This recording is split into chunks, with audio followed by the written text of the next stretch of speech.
जी Nepal HD television अब तपाईं सँगसँगै।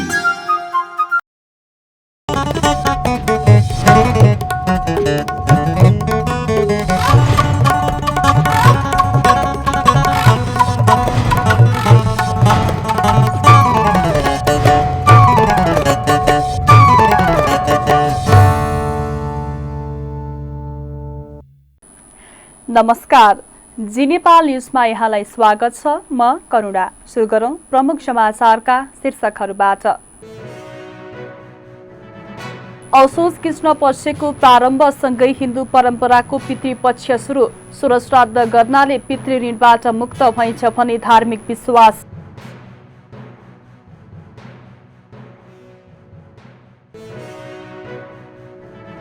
सत्ता गठबन्धनले सिट बाँडफाँडको टुङ्गो अझै लगाउन सकेन।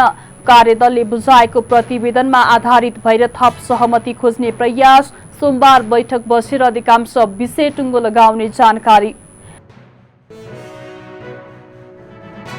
आफ्नो संकल्प विकास र समृद्धि स्थायित्व भएको माओवादी केन्द्रका अध्यक्ष प्रचण्डको भनाई। आर्थिक विकासका लागि स्रोत र साधनको अधिकतम प्रयोग गर्नुपर्ने धारणा।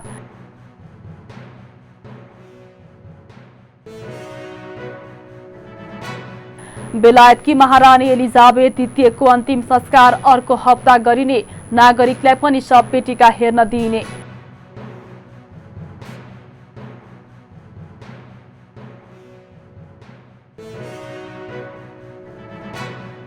र 9 राष्ट्रिय खेलकुद अन्तर्गतको पुरुष क्रिकेटमा नेपाल पुलिस क्लबको सहज जित। कर्णाली प्रदेश 9 विकेटले पराजित।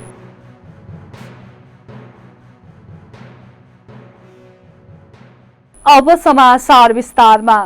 असोज कृष्ण पक्षको प्रारम्भसँगै हिन्दू परम्पराको पितृपक्ष सुरु भएको छ। यसअघि प्रथम वार्षिक श्रद्धा गरिएका दिवंगत परिवारजनलाई सम्झेर तर्पण र पिण्ड दिने असोज कृष्ण पक्षलाई सोह्र श्राद्ध पनि भन्ने गरिन्छ। आश्विन कृष्ण प्रतिपदादेखि आश्विन शुक्ल प्रतिपदासम्मका 16वटा तिथिमा दिवंगत पितृलाई सम्मानका साथ तर्पण, सिधा दान र पिण्डदान गरिने भएकाले यो अवधिलाई सोह्र श्राद्ध भनिएको हो।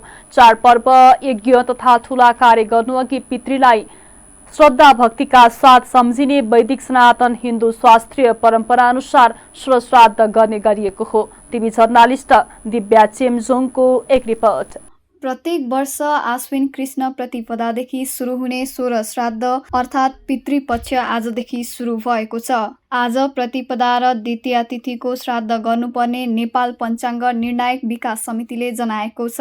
प्रतिपदा तिथि श्राद्धको पिण्डदान 2:19 बजेसम्म गरिसक्नुपर्नेछ। आश्विन कृष्ण प्रतिपदादेखि आश्विन शुक्ल प्रतिपदासम्मका 16वटा तिथिमा दिवंगत पितृलाई सम्मानका साथ तर्पण, सिधा दान र पिण्डदान गरिने भएकाले सोह्र श्राद्ध भनिएको हो। यो समयलाई अपर प्रेत पक्ष आदि नामले पनि बुझिन्छ। चाडपर्व, यज्ञ गादी तथा ठूला कार्य गर्नुअघि पितृलाई श्रद्धा भक्तिका साथ सम्झिने वैदिक सनातन हिन्दू शास्त्रीय परम्परा अनुसार सोह्र श्राद्ध गर्ने गरिएको हो। यस समयमा पितृले आश गरी बसेका हुन्छन् भन्ने शास्त्रीय मान्यता छ। यसरी सोह्र श्राद्ध गर्नाले पितृप्रतिको आफ्नो दायित्वबोध पूरा हुनका साथै पितृ ऋणबाट पनि मुक्त भइन्छ भन्ने धार्मिक विश्वास छ। यो पक्षमा श्राद्ध नगर्दा अक्षम्य दोष लाग्छ भन्ने शास्त्रीय वचनका आधारमा श्राद्ध गर्ने गरिएको धर्मशास्त्रविदको भनाइ छ। सोह्र श्राद्ध अपराह्न कालमा गर्नुपर्छ भन्ने शास्त्रीय वचन रहेको पनि उनले बताए। जाता शौच, मृता शौच र पत्नी रजस्वला भएका अवस्थामा बाहेक सोह्र श्राद्ध छोड्नु नहुने धर्मशास्त्रविद गौतमले जानकारी दिए। कारणवश सोह्र श्राद्ध रोकिदा शास्त्रमा अनेक विकल्प दिइएका छन्। सोह्र श्राद्धकर्ताले आफ्ना पिताको तिथिमा गर्नुपर्ने विधान छ। आपद धर्म अनुसार कुनै कारणवश अड्किएमा आश्विन कृष्ण औँसीदेखि आश्विन शुक्ल पञ्चमीसम्म गर्न हुने शास्त्रीय वचन रहेको छ। यो समयमा पनि कारणवश सोह्र श्राद्ध गर्न नसकिएमा कार्तिक कृष्ण औँसी अर्थात् लक्ष्मी पूजाका दिन गर्न सकिन्छ। कार्तिक कृष्ण औँसीमा पनि गर्न नसकिने भएमा वृश्चिक संक्रान्ति अर्थात् मङ्सिरसम्म जुराएर गर्न सकिने धर्मसिन्धु नामक शास्त्रीय ग्रन्थमा उल्लेख गरिएको छ। आश्विन शुक्ल पञ्चमी पछिका अष्टमी, द्वादशी र औँसी भरणी नक्षत्र र व्यतिपात योग परेका दिन जुनसुकै तिथि परे पनि रोकिएको सोह्र श्राद्ध गर्न सकिने शास्त्रीय विकल्प समेत निर्णय सिन्धु, धर्म सिन्धु लगायतका धर्मशास्त्रका ग्रन्थमा उल्लेख गरिएको छ। सोह्र श्राद्ध गर्न नसकिएमा सक्नेले आफै नसक्नेले ब्राह्मण मार्फत दैनिक 108 मन्त्र जप गर्न सकिने शास्त्रीय विकल्प रहेको छ। विधिपूर्वक यस्तो जप 10 महिनासम्म गर्नुपर्छ। यो विधिबाट पनि पितृले तृप्ति प्राप्त गर्ने धार्मिक विश्वास छ। यसैगरी यस वर्ष असोज 1 गते कुनै पनि तिथिको श्राद्ध नपरेको समितिले स्वीकृति दिएका पात्रमा उल्लेख गरिएको छ। भदौ 31 गते सप्तमी तिथि श्राद्ध परेको छ। अष्टमी तिथि भने असोज 2 गते परेको छ। असोज 2 गते अष्टमी तिथि बढी परेकाले त्यस दिन अष्टमी श्राद्ध गर्नुपर्ने छ। पितृपक्षको समाप्तिसँगै दुर्गा पक्ष अर्थात् बडा दशैं सुरु हुन्छ।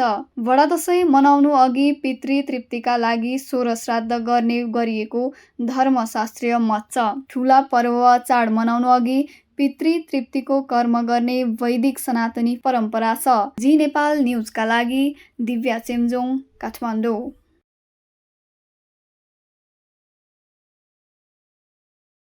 सत्ता गठबन्धनले सिट बाँडफाँडको टुङ्गो लगाउन गठित कार्यदलले बुझाएको प्रतिवेदनमा आधारित भएर थप सहमति खोज्ने प्रयास गरेको छ।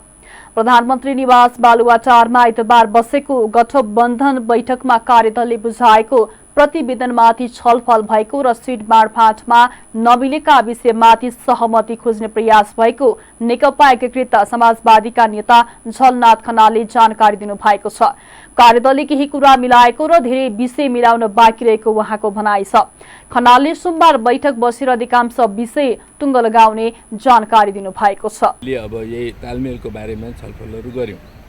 कार्यदलले अहिलेसम्म गरेको कुराहरूको बारेमा त्यहाँ रिपोर्टिङ भयो। त्यो रिपोर्टिङ भइसकेपछि कयौं कुराहरू मिलिसकेको र कयौं कुराहरूमा चाहिँ मिलाउन बाँकी रहेको यी कुराहरू रिपोर्टिङ भएको छ र त्यो आधारमा अब हामी भोलि बसेर यो सबै कुराहरूको टुङ्गो गर्ने भनेर निर्णय गरेका छौँ। भोलि बिहान 8 बजेदेखि हामी भोलि नै टुङ्गो लाग्ने सम्भावना कति छ? भोलि हामीले सकेसम्म टुङ्गो लगाउँछौँ। के बाँकी भए बाँकी ट्याङ्की कुराहरू अगाडि जालान्, तर अधिकांश विषय भोलि टुङ्गो लाग्छ। कांग्रेस नेता कृष्ण प्रसाद सिटौलाको नेतृत्वमा गठन भएको सिट बाँडफाँड कार्यदलले प्रतिवेदन शीर्ष तहमा बुझाएको थियो, तर पटक पटक छलफल हुँदा पनि गठबन्धनले सिट बाँडफाँडलाई अन्तिम रूप दिन सकेको छैन। परराष्ट्र मन्त्री डाक्टर नारायण खड्काले चीनसँगको तातोपानी नाकालाई सहज रूपमा खुला गर्न आफूले निरन्तर चीनी अधिकारीसँग छलफल गरिरहेको बताउनु भएको छ। आइतबार कांग्रेस नेता मोहन बहादुर बस्नेतसहित व्यवसायीहरूको टोलीसँगको छलफलका क्रममा मन्त्री खड्काले उक्त नाकालाई सहज रूपमा सञ्चालनका लागि आफूले पटक पटक चीनी अधिकारीसँग छलफल गरेको बताउनु भएको हो। उहाँले चीनबाट सामान ल्याउनका लागि उक्त नाका सहज भए पनि पछिल्लो समय देखिएको विभिन्न समस्याका बारेमा सरकार जानकार रहेको जिकिर गर्नु भएको छ। तिब्बतमा कोरोनाको उच्च संक्रमण रहेकाले पनि नाका खुला गर्नको लागि आनाकानी भएको देखिएपछि चाडपर्वका बेला सामान आयात गर्नका लागि पनि सरकारले पटक पटक ध्यानाकर्षण गराएको उहाँले बताउनु भएको छ। उहाँले आपूर्ति सहज गर्नको लागि आफू प्रयत्नरत रहने र सकारात्मक नतिजा निस्कने उल्लेख गर्नुभयो। मेरो लागि अत्यन्तै नजिकको एउटा भन्छ न अङ्ग्रेजीमा सेकेन्ड होम जस्तो उदयपुर पछिको एउटा अत्यन्त यो कारण र यहाँको कारणबाट पनि भएको हुनाले म एकदमै सजग छु। दोलकाका आफ्नै साथीहरू छ त्यो क्षेत्र व्यापार क्षेत्र, त्यसैले अब मैले पटक पटक यहाँको चीनका नेपालको लागि राजदूतज्यू र कहिलेकाहीँ अब यहाँ परराष्ट्र मन्त्री आउँदाखेरि मार्चमा र म फेरि करिब 1 महिना पुग्न आँट्यो। म चीन त्यहाँ पनि परराष्ट्र मन्त्रीसँगको भेटघाटमा पनि हामीले एउटा महत्त्वपूर्ण एजेन्डाको रूपमा र यहाँ पनि फेरि चाहिँ म फर्केर आइसकेपछि पनि चीनका नेपालको लागि चिनिया राजदूत महामहिम यो हान्सीसँग पनि भेटघाटको क्रममा पनि यो कुराहरू हामीले राखेका छौँ। र फेरि एउटा संजोग कस्तो पऱ्यो भने अलिक अप्ठ्यारो खालको संजोग, उहाँ हामीले महत्त्वपूर्ण वार्ता गऱ्यौँ र यसमा खुलाउने कुरा पनि भयो। फेरि त्यही बेलामा यहाँ टिबेटमा कोरोना अत्यन्त उच्च जोखिम भनेर भनिसकेपछि त्यस्तो अब उतातिर हामीले खोल्ने भनेर चाहिँ सम्झौता गऱ्यो। यतातिर फेरि बन्द गर्नुपर्ने अवस्था पनि भयो भनेर चिनियाहरूले पनि भन्यो मलाई। र यो पछिल्लो चरणमा पनि मैले यो पहल गरिरहेको छु र यो र दसैँको लागि मैले अस्ति पनि फोनमा पनि कुरा भयो मेरो यहाँ भेट्दा मैले भने यो दसैँ आइसक्यो कतिपय वस्तुहरू हामी चाहिँ यो दसैँको खाद्यान्न खाद्य इत्यादिमा हामी तपाईँको देशमा निर्भर छौँ त्यसैले एकदमै चाँडोभन्दा चाँडो यो चाहिँ हाम्रो यो जुन हामीले आयातको निर्यातको जुन फ्लो छ त्यसलाई खुला गरिदिनु पऱ्यो जतिसक्दो चाँडो जति आवश्यक छ हामीलाई त्यो ल्याउनुको लागि दिनु पऱ्यो भन्दाखेरि भनि पनि राखेको छु र फेरि पनि भोलि चिनिया चाहिँ नेसनल पिपुल्स कङ्ग्रेसका भनेको त्यहाँको संसद जस्तै हो त्यसको सभाध्यक्ष सभामुखज्यू नेपालको 3 दिने भ्रमण आउँदै हुनुहुन्छ मेरो पर्सि शिष्टाचार भेट गर्ने कुरा मेरो पनि छ कार्यक्रम पनि छ त्यो बेला पनि म कुरा उठाउँछु र यसलाई म एकदमै तात्विकताका साथ दसैँभन्दा अगाडि दसैँ लाइ नै सक्यो लाई चाहिँ हाम्रो आपूर्ति सहज हुने हिसाबले एकदमै जोरदार रूपमा पहल गरेर चाहिँ त्यस्तै कांग्रेस नेता बस्नेतले नेपाली व्यापारीहरूले करोडौं लगानी गरेर सामान खरिद गरेर नेपाल भित्राउन नपाउँदा व्यवसायीहरू मर्कामा परेको बताउनु भएको छ। उहाँले नेपाल सरकारको पहलमा चीनले सामान भित्राउन सहजीकरण गर्ने विश्वास व्यक्त गर्नुभयो। भन्ने विषयमा चाहिँ योभन्दा अगाडि पनि यस्तो किसिमको समस्याहरू हुँदा अलि पहिलाको अवस्थामा चाहिँ मैले महामहिम चिनिया राजदूतज्यू जो नेपालमा हुनुहुन्छ उहाँका चाहिँ सेकेन्ड म्यान तल डिसिएम भन्छ उहाँहरूसँग कुरा गरेर बेला बेलाको समस्याहरू समाधान पहिला हामीले गर्दै आएका थियौँ र डिसिएम त उहीँ स्पटमा गएर तातमानीमा गएर व्यवसायीहरूको बिचमा गएर उहाँले आफ्ना कुरा पनि सुनिदिनु भएको थियो। मैले रिक्वेस्ट गरेका थिएँ। अब त्यसपछि मैले चुनाव हारिसकेको पनि अवस्था भयो। अब म पनि आधिकारिक रूपमा चाहिँ त्यहाँको जनप्रतिनिधि आधिकारिक रूपमा जितेको भइनँ। मैले त्यसपछि चिनिया राजदूतज्यूसँग मैले सिधै सम्पर्क गर्न पनि छाडेँ र अब यो 72 साल पछिको अवस्थामा जुन ढङ्गले सुध्रिनु पर्ने थियो सुध्रिएन। तर सामान्य प्रधानमन्त्री शेरबहादुर देउवाज्यू प्रधानमन्त्री हुनुभएपछि र माननीय परराष्ट्र मन्त्री डाक्टर नारायण खड्का हुनुभएपछि त्यहाँबाट मल ल्याउने काममा पनि उहाँले अलिक सहजीकरण गरिदिनु भयो। कन्टेनर थपाइदिने कुरामा पनि अलिकति सहजीकरण गर्नुभयो र त्यो कुरा महामहिम चिनिया राजदूतलाई निवासमै बोलाएर मन्त्रीले मन्त्रालयमा बोलाएर पनि कुरा गरिदिनु भयो। त्यसपछि अहिले व्यवसायी साथीहरूले अलिकति आशा जागेको छ हामीलाई भनेर चाहिँ भनिरहनु भएको छ र मलाई पनि अब के विश्वास छ भने चीन जस्तो देश हामी चीन र भारतको बिचमा एउटा चाहिँ स्ट्राटेजिकली एकदमै महत्त्वपूर्ण ठाउँमा हामी पनि बसेका छौँ र अब एउटा घरमा सो क्रममा व्यवसायीहरूले विनाशकारी भूकम्प अघिको अवस्थामा तातो पानी नाकालाई सञ्चालनका लागि राज्यले गम्भीर भएर चीनसँग वार्ता गर्नुपर्ने बताएका थिए। यसअघि शनिबार केही कन्टेनरहरू सो नाका हुँदै नेपाल भित्रिएका थिए। सरकारले बेलायती महारानी एलिजाबेथको निधनप्रति दुःख व्यक्त गर्दै 3 दिन शोक मनाउने निर्णय गरेको छ। शुक्रबार बसेको मन्त्री परिषद बैठकको निर्णय सार्वजनिक गर्नु आइतबार सिंहदरबारमा आयोजित पत्रकार सम्मेलनमा सरकारका प्रवक्ता ज्ञानेन्द्र बहादुर कार्कीले शनिबारदेखि सोमबारसम्म शोक मनाउने निर्णय गरेको जानकारी दिनुभयो। उहाँले यस अवधिमा नेपाल भरका सरकारी कार्यालय सहित विदेश स्थित नेपाली दूतावास र नियोगहरूमा राष्ट्रिय झण्डा आधा झुकाइने जानकारी दिनुभयो। उमेरमा 2079 भदौ 23 गते निधन भएकोमा नेपाल सरकारले गहिरो दुःख व्यक्त गर्दै स्वर्गीय महारानीको दिवंगत आत्माको चिर शान्तिको कामना गर्दछ। यस दुःखद घडीमा बेलायत सरकार, बेलायती जनता एवं शोक सन्तप्त बेलायती राजपरिवारप्रति नेपाल सरकार हार्दिक संवेदना व्यक्त गर्दछ। स्वर्गीय महारानीको सम्मानमा 3 दिन शोक मनाउने र नेपालभरका सरकारी कार्यालयहरू एवं विदेश स्थित नेपाली राजदूतावास र नियोगहरूमा राष्ट्रिय झण्डा आदि झुकाउने। एलिजाबेथको बिहीबार राति निधन भएको थियो।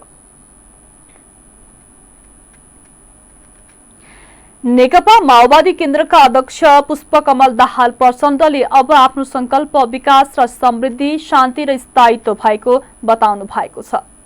आइतबार काठमाडौँमा दोस्रो नेपाली युवा उद्यमशीलता सम्मेलनलाई सम्बोधन गर्दै प्रचण्डले आफूले राजनीतिक लडाईँको नेतृत्व सफलतापूर्वक सम्पन्न गरेकाले अब सम्पूर्ण ध्यान संकल्प, विकास र समृद्धि, शान्ति र स्थायित्वमा केन्द्रित हुने बताउनु भएको हो। उहाँले आफ्नै नेतृत्वमा ठूला ठूला परिवर्तन स्थापित भएको र अब विकास र समृद्धिका लागि बाँकी जीवन व्यतीत गर्ने चाहना रहेको जिकिर गर्नु भएको छ। प्रचण्डले मुलुकको आर्थिक विकासका लागि स्रोत र साधनको अधिकतम प्रयोग गर्नुपर्ने धारणा राख्नुभयो। नेपालको राजनीतिक वातावरण र नेतृत्वको इच्छा शक्तिको अभावका कारण स्रोत र साधनको प्रयोग गर्ने विजन र योजना तथा कार्यक्रम बन्न नसकेको प्रचण्डले बताउनुभयो। उहाँले अहिले आयात बढ्दै जानु निकै चिन्ताको विषय भएको भन्दै कृषि क्षेत्रलाई नै प्राथमिकतामा राख्दै आन्तरिक उत्पादनमा वृद्धि गर्नुपर्ने धारणा राख्नुभयो। तपाईहरुलाई अवसर पनि छ, सम्भावना पनि छ र हाम्रो देशमा अरु थुप्रै साधन स्रोतको हामी कुरा गर्छौं। हामीले वाटर रिसोर्सको कुरा, जलविद्युतको चाहिँ अपार सम्भावनाको हामी कुरा गर्छौं, टुरिज्म विकासको अपार सम्भावनाको कुरा गर्छौं। हाम्रो भूगोलको अवस्थाको कारणले जडीबुटी र त्यसको प्रशोधनबाट थुप्रै चीज उत्पादन गर्न सकिने पनि कुरा गर्छौं। तर ती सबै मध्ये देशको लागि, समाजको लागि र हामी सबैको लागि आवश्यक कुरा भनेको कृषि नै हो। कृषिमा आत्मनिर्भर हुने कुरा र कृषिमा आधारित उद्योगहरूको विकास गर्ने कुरा नेपाल र नेपालीहरूको लागि सबैभन्दा महत्त्वपूर्ण कुरा छ। यो हामी सबैको लागि ठूलो चिन्ताको विषय हो। 50-60 वर्ष अगाडि हामी खाद्यान्नमा आत्मनिर्भर थियौं। हामी सबै चीज निर्यात गर्न सक्ने अवस्थामा थियौं। अहिले हामी त्यसको उल्टो भयौं भनेर पवनजीले बडो मार्मिक रूपले राख्नुभयो कुरा। यो हामी सबैको निम्ति चिन्ताको विषय हो। किन यस्तो भइराखेको छ? विस्तृत शान्ति सम्झौता मार्फत युद्धलाई शान्तिमा रूपान्तरण गर्ने कुराको पनि मलाई नेतृत्व गर्ने अवसर प्राप्त भयो। यो पनि सबैले सधैँ पाउने कुरा होइन। यो पनि एउटा ठूलो युगान्तकारी कुरा हो। संविधान सभाबाट संघीय लोकतान्त्रिक गणतन्त्रको समावेशी संविधान निर्माणको नेतृत्व गर्ने अवसर पनि मलाई प्राप्त भयो। यो पनि सानो कुरा होइन। संविधान घोषणा भएपछि देश निर्वाचनतिर जाला कि नजाला भन्ने एउटा डर थियो। मधेस पहाड सबै मिल्ला कि नमिल्ला भन्ने जस्तो स्थिति थियो। त्यसलाई पनि मैले दोस्रो पटक प्रधानमन्त्री हुँदा देशलाई फेरि निर्वाचनतिर लगेर संविधान कार्यान्वयनको एउटा ऐतिहासिक आधारशिला खडा गर्ने अवसर पनि मलाई प्राप्त भयो। एउटै व्यक्तिलाई यति ठुलठुला परिघटना भनौँ, यति ठुलठुला घटनाहरूको नेतृत्व गर्ने र यत्रो युगान्तकारी परिवर्तनलाई संस्थागत गर्ने अवसर प्राप्त हुनु मेरो लागि धेरै ठुलो गौरवको कुरा हो। म फर्केर हेर्छु कसरी यस्तो भयो होला भन्दा म जति बेला त्यो सपना एउटा देखेर अठोट यो देशको राजनीतिलाई एउटा नयाँ ठाउँमा पुर्याइ छाड्ने अठोट लिएपछि म दायाँ बायाँ फर्केर हेरिनँ। हुन त मलाई कहिले के गर्ने मान्छेको रूपमा पनि एक थरीले चित्रित गर्न खोज्छन्, तर म मेरो मूल उद्देश्यबाट कहिले पनि दायाँ बायाँ भएको छैन। युवा साथीहरू तपाईहरुले पनि आफूले राम्रो विचार गरेर एउटा उद्यम या एउटा व्यवसाय या एउटा उद्देश्य तपाईहरुले बनाउनु भयो भने त्यसमा तपाई दृढतापूर्वक अडिनुहोस्, सफलता तपाईहरुको अगाडि आउँछ। म यो भन्न चाहन्छु। र मैले अघिल्लो पटक निर्वाचनको बेलामा अब राजनीतिक स्थायित्व, शान्ति र समृद्धि अबको मेरो सपना हो। मैले अब अन्तिम जीवनको उत्तरार्धतिर आइपुगिएको छ। 5-7 वर्ष बढीमा 10 वर्षकै नै होला सक्रिय जीवन भनेको। मेरो अठोट के छ, मैले 74 को निर्वाचनमा भने, अस्ति पूर्वाधार समितिमा पनि भने, म अहिले तपाईँ युवा साथीहरूको अगाडि पनि भन्न चाहन्छु कि अब समृद्धि नै हो। देशको आर्थिक क्रान्तिको लागि बाँकी जीवन समर्पित गर्ने मैले अठोट गरेको छु र मलाई विश्वास छ तपाईँ युवा साथीहरूले मेरो यो अठोटलाई साथ दिनुहुनेछ र म तपाईहरुको विकासको निम्ति मैले गर्न सक्ने, किनकि हाम्रो संविधानले निजी र सार्वजनिक क्षेत्रको सहकार्यको कुरा गरेको छ, सहकारी क्षेत्रको सहकार्यको कुरा गरेको छ, युवाहरूलाई चाहिँ बढीभन्दा बढी रोजगारी सृष्टि गर्ने र उनीहरूको विकास र समृद्धिको कुरा गरेको छ, अनि शिक्षा, स्वास्थ्य, रोजगारीलाई मौलिक अधिकारको रूपमा परिभाषित गरेको छ। त्यस्तै प्रचण्डले मुलुकको विकासका लागि भौतिक पूर्वाधार मात्रै नभई डिजिटल पूर्वाधार आवश्यक रहेकाले यसमा युवाहरूको विशेष ध्यान जानुपर्ने बताउनु भएको छ।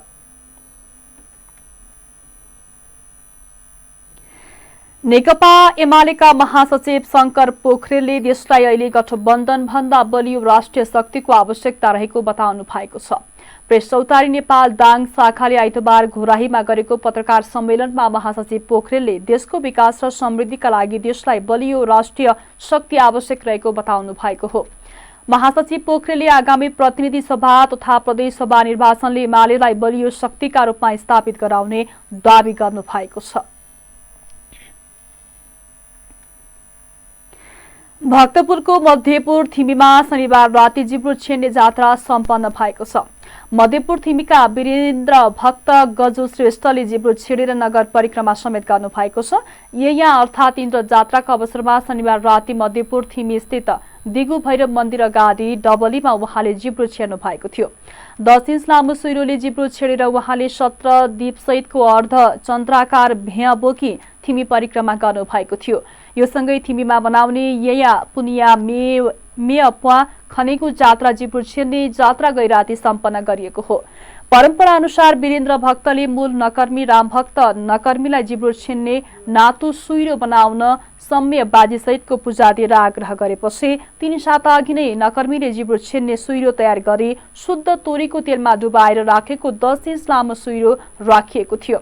जिब्रो छेड्ने मान्छे दिनभर निराहार बस्ने र कसैसँग बोल्न नहुने परम्परा छ। बालकुमारीबाट पूजा गरेर आएपछि अर्ध चन्द्रमा आकारको महादेव मेह बनाइन्छ। बेलुकी बालकुमारीदेखि दिगु भैरवसम्मका मन्दिरमा परिक्रमा हुन्छ र बत्ती दिइन्छ। श्रेष्ठले यसअघि विक्रमसम्म 2074मा जिब्रो छडाउनु भएको थियो। धेरै वर्षसम्म आर्थिक अभावका कारण पटक पटक रोकिँदै आएको यस जात्रा विक्रमसम्म 2053, 2059 र 2063मा पनि सञ्चालन भएको थियो। त्यसपछि रोकिएको जात्रा विक्रमसम्म 2074मा स्थानीय तहका निर्वाचन जनप्रतिनिधिले बजेट व्यवस्थापन गर्दै जात्रा पुनः सञ्चालनमा ल्याएका थिए। स्थानीयलाई दुःख दिने भूतप्रेत भगाउन मध्यपुर थिमीका श्रेष्ठ थरका साहसी व्यक्तिले हरेक वर्ष जिब्रो छेड्ने परम्परा चलाएको स्थानीय बताउँछन्। ललितपुर महानगरपालिकाले लगनखेल बस पार्क नजिक सार्वजनिक जग्गामा रहेको मञ्जुश्री पेट्रोल पम्प बन्द गराएको छ। आइतबार महानगरको टोलीले केही संरचना हटाई तारजारी लगाएर पम्प बन्द गराएको हो। सार्वजनिक जग्गामा रहेको उक्त पम्प खाली गर्न पटक पटक सूचना जारी गर्दा पनि नहटाएपछि महानगरले नै बन्द गराएको महानगरका प्रमुख चिरीबाबु महर्जनले जानकारी दिनुभएको छ। उहाँले महानगरभित्र रहेका अवैध संरचनाको शुभारम्भ गरिएको र अब महानगर कडा रूपमा प्रस्तुत हुने बताउनुभयो।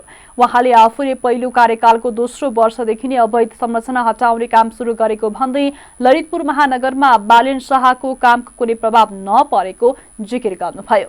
महानगरपालिकाको बोर्ड बैठकमा धेरै पटक निर्णय भएर हटाउनुको निमित्त विधिसम्म तवले भनिसके, पत्र पनि धेरैवटा काटिसके। उहाँले चाहिँ हटाउँछु भनेर पनि भनेको, तर अहिलेसम्म पनि कार्यान्वयन नगरेको हुनाले चाहिँ हामीले बाध्यतावश हामीले आएर हटायौँ। होइन, यो चाहिँ महानगरपालिकामा यस्तो किसिमको संरचनाहरू थुप्रै छन्, तर हामीले त्यो थुप्रै हुँदाखेरि पनि कुनै पनि एउटा संरचनालाई हटाउँदाखेरि हामी विधि पुर्याउनु मात्रै हटाउँछौँ। जसरी आज हामीले यो विधि पुर्यायौँ, हटायौँ, तसर्थ अब अन्य संरचनाको सन्दर्भमा पनि हामी विधि पुर्याउँछौँ, त्यसपछि हामी हटाउँछौँ। त्यो तपाईँले देख्नुहुनेछ। यसअघि महानगरले लगनखेल स्थित आफ्नै भवनमा रहेको अवैध संरचना पनि हटाएको थियो।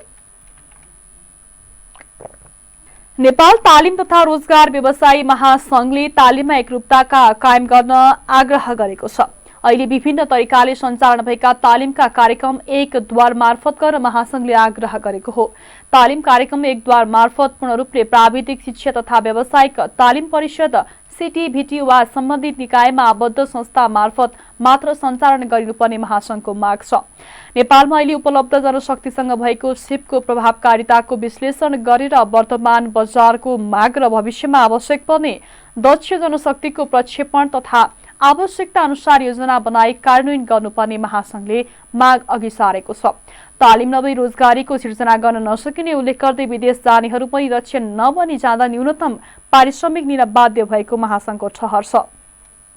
तालिम लिएर र दक्ष भएर जानेले राम्रो कमाउने गरेको भन्दै महासंघले अनिवार्य रूपमा तालिम लिएर मात्रै दक्ष जनशक्ति तयार गरी विदेश पठाउन सम्बन्धित निकाय समक्ष आग्रह गरेको छ।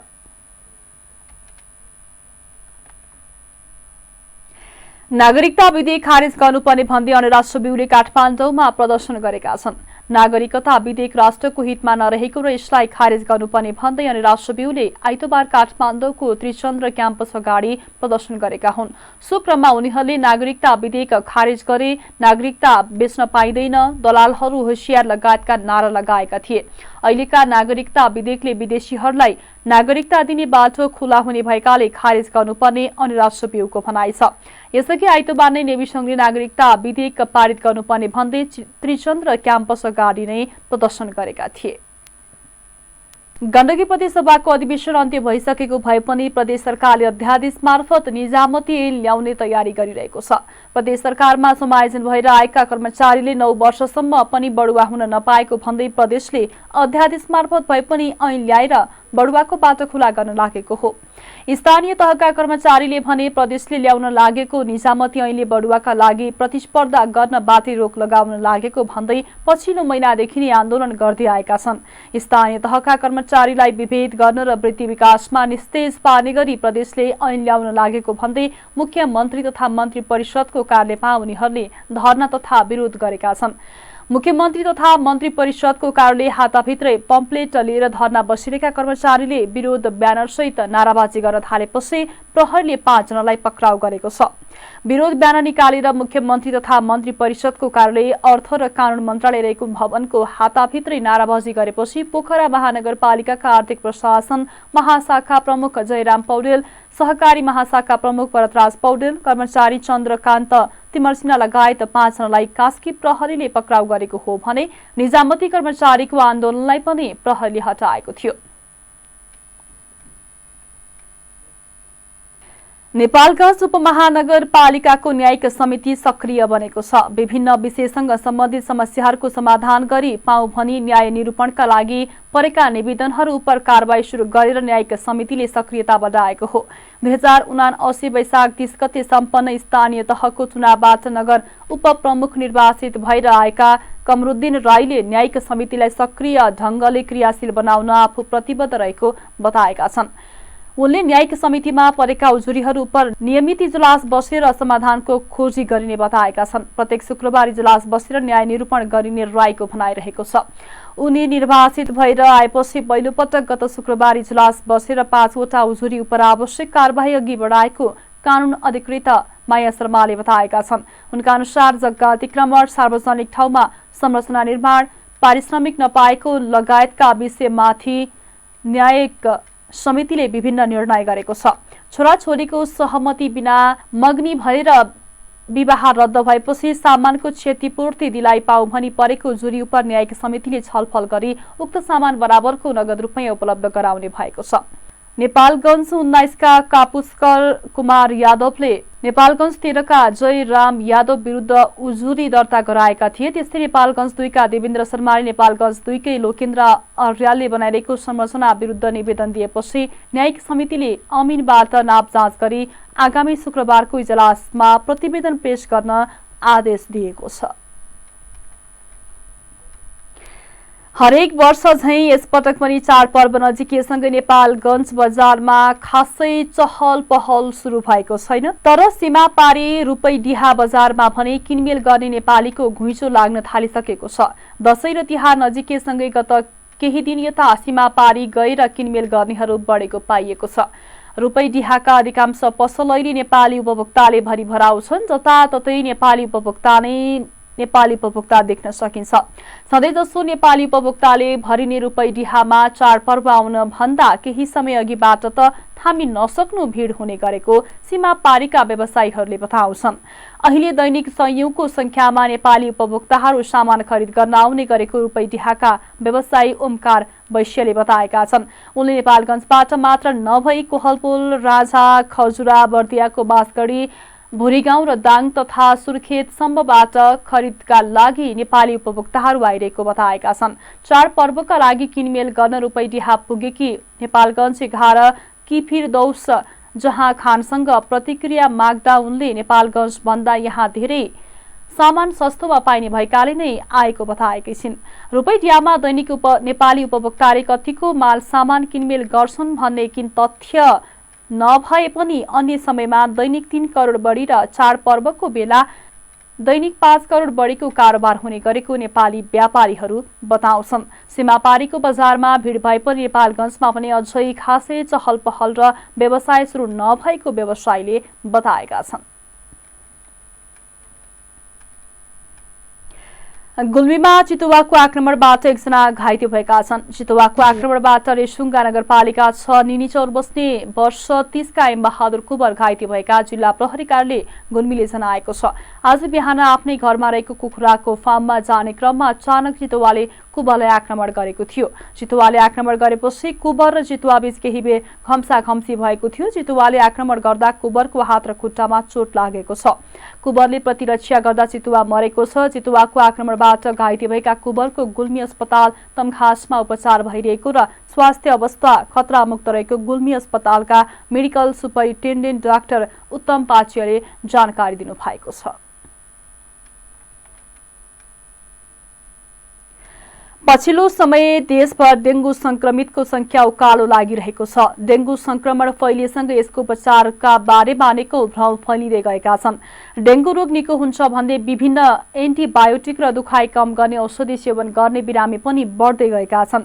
अर्कोतिर डेंगू संक्रमणले रगतमा घटेको प्लेटलेट्स बढाउन भन्दै डेंगूका बिरामीले आफू खुसी मेवाको पात खाने प्रविधि पनि बढेको छ, जसले गर्दा समस्या झनै बढेको चिकित्सकले बताएका छन्। नेपाल आयुर्वेद चिकित्सक संघका निवर्तमान अध्यक्ष डाक्टर प्रकाश गेवालीले मेवाको पातले रगतमा घटेको प्लेटलेट्स बढाए पनि जथाभावी रूपमा मेवाको पात खाँदा समस्या बढ्ने बताएका छन्। मेवा पनि सबै एकै प्रकारको हुँदैन, लोकल र हाइब्रिडले गर्ने काम पनि फरक फरक हुने उहाँको भनाइ छ। कुनै पनि औषधि खाँदा त्यसको कति मात्रा खाने भन्ने हुन्छ। मात्रा अनुसार खाएमा स्वास्थ्य समस्या हराउँछ, तर मात्रा मिलाएर नखाए उल्टो थप समस्या हुने उहाँको भनाइ छ। चिकित्सकको सिफारिस बिना औषधि खाँदा फाइदा नभएर उल्टै बेफाइदा गराउने डाक्टर गेवालीले बताउनु भएको छ। सर्वसाधारणले आफू खुसी औषधि किनेर खाँदा स्वास्थ्यमा थप जटिलता निम्तिएको भन्दै जथाभावी दुखाइ कम गर्ने औषधि किनेर नखान सरुवा रोग विशेष डाक्टर जनक कोइरालाले अनुरोध गर्नु भएको छ। डेंगूमा पनि निश्चित वा विशेष लक्षण देखि अस्पताल भर्ना हुनुपर्ने संकेतका रूपमा लिन सकिन्छ। तारन्तार बान्ता हुनु, अत्यधिक पेटको दुखाइ हुनु, नाक, गिजा वा शरीरका अरू ठाउँबाट रगत बग्नु डेंगूका लक्षण हुन्। यसका साथै दिशा पिसाब वा बान्तामा रगत देखिनु, बेचैन हुनु, श्वास प्रश्वासमा कठिनाई हुनुलाई समेत डेंगूका लक्षण मान्न सकिन्छ। यस्ता लक्षण संक्रमितमा देखिए तुरुन्त अस्पताल लान चिकित्सकले सुझाव दिएका छन्। नेपालमा थप 104 जनामा कोरोना संक्रमण पुष्टि भएको छ। देशभर गरेको 1592 पीसीआर परीक्षणका क्रममा 89 जना र 1995 एन्टिजेन परीक्षणका क्रममा 15 जनामा कोरोना संक्रमण पुष्टि भएको हो। कोरोनाका कारण थप 2 जनाको मृत्यु भएको स्वास्थ्य मन्त्रालयले जनाएको छ। त्यस्तै थप 201 संक्रमित कोरोना मुक्त भएका छन्। हाल नेपालमा 2316 सक्रिय संक्रमित आइसोलेसनमा रहेको स्वास्थ्य मन्त्रालयले जनाएको छ। अब अर्थ समाचार। शेयर बजार लगातार आज आइतबार पनि घटेर राताम्य भएको छ। शेयर बजार परिसूचक नेप्से 11.47 अङ्कले घटेर 1926.28 बिन्दुमा झरेको छ। अन्य बाहेक सबै समूहको शेयर घटेकोमा विकास बैंक, जलविद्युत र फाइनान्स समूहको शेयर उच्च अङ्कले ओह्रालो लागेको छ। नेप्से दिनदिनै घट्न थालेपछि कारोबार रकममा पनि निकै कमी आउन थालेको छ। गएको वर्षको साउनमा एकै दिन 21.5 अर्ब रुपैयाँसम्मको कारोबार भएको नेप्सेमा अहिले दैनिक 1 अर्ब रुपैयाँको समेत कारोबार हुन छाडेको छ। आज 221 वटा कम्पनीको 25,24,000 किता शेयर 74 करोड 72 लाख रुपैयाँमा कारोबार भएको छ। सबैभन्दा धेरै हिमालयन एभरेस्ट इन्सुरेन्सको 3 करोड 95 लाख रुपैयाँको शेयर किनबेच भएको छ। आज सानीमा म्युचुअल फन्ड र छ्याङदी हाइड्रोको शेयर झन्डै 5.5% घटेको छ। आज मैलिङ खोला जलविद्युत कम्पनीको शेयर भने 4.5% बढेको छ। अब अन्तर्राष्ट्रिय समाचार। बेलायतकी महारानी एलिजाबेथ द्वितीयको अन्तिम संस्कार सेप्टेम्बर 19 तारिक अर्थात् आउँदो असोज 3 गते गरिने भएको छ। वेस्टमिन्स्टर एबीमा अन्तिम संस्कार गर्नुअघि पार्थिव शरीरलाई 4 दिन श्रद्धाञ्जलीका लागि राखिने भएको छ। नागरिकलाई पनि शवपेटी गाहिन दिइने भएको छ। महारानीको राजकीय अन्तिम संस्कारमा परिवार र आफन्तसहित राजनीतिक नेता र विश्वका शीर्ष नेताहरू सहभागी हुनेछन्। सेप्टेम्बर 19 का दिन बेलायतमा सार्वजनिक विदा घोषणा गरेको बीबीसीले जनाएको छ। राजा चार्ल्स तृतीयले अन्तिम संस्कारको दिन विदा दिने पुष्टि गर्नुभएको थियो। महारानी एलिजाबेथको गएको बिहीबार 96 वर्षको उमेरमा निधन भएको थियो।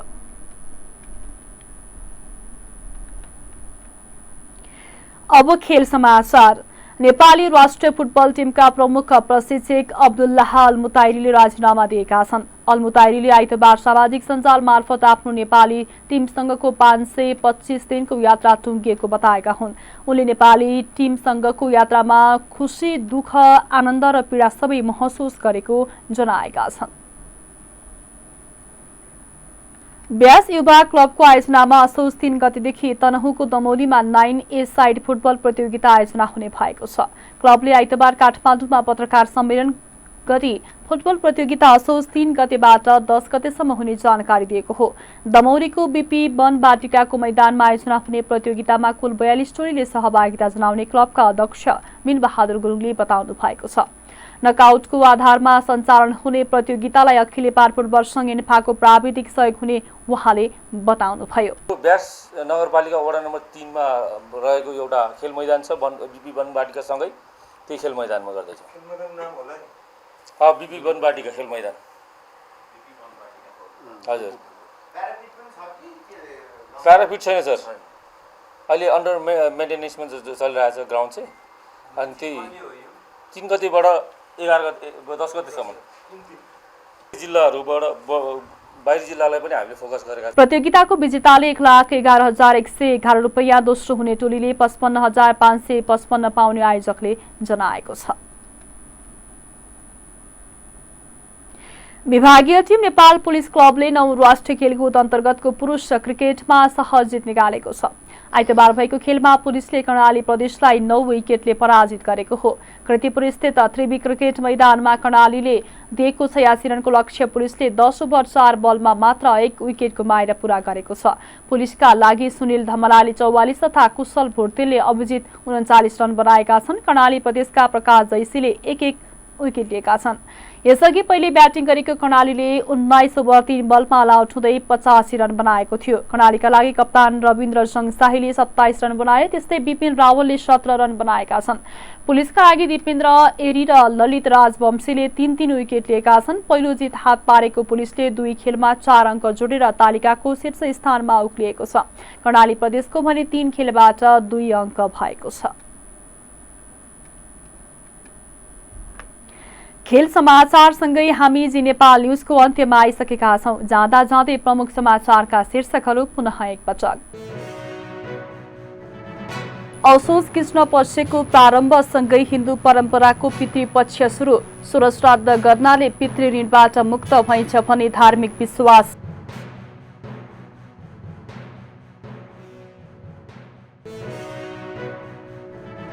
सत्ता गठबन्धनले सिट बाँडफाँडको टुङ्गो अझै लगाउन सकेन।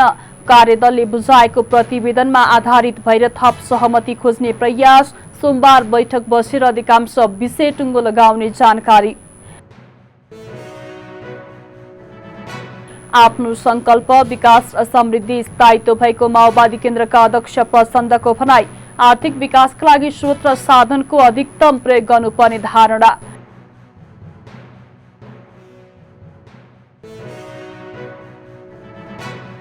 बेलायतकी महारानी एलिजाबेथ द्वितीयको अन्तिम संस्कार अर्को हप्ता गरिने। नागरिकलाई पनि शवपेटिका हेर्न दिइने।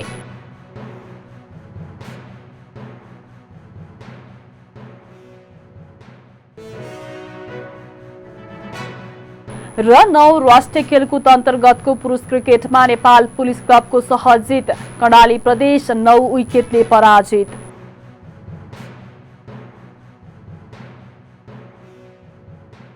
प्रमुख समाचारका शीर्षकसँगै अहिलेका लागि जी नेपाल न्युज यति नै। ताजा समाचार र मनोरञ्जनका लागि जी नेपाल 4K टेलिभिजन हेर्दै रहनुहोला।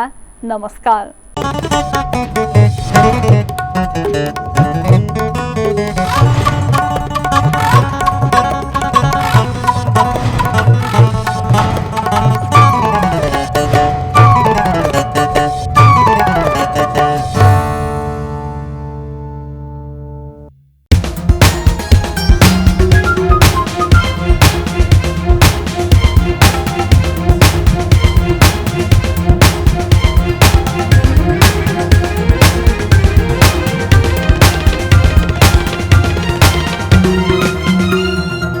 जी नेपाल HD टेलिभिजन अब तपाईँ सँगसँगै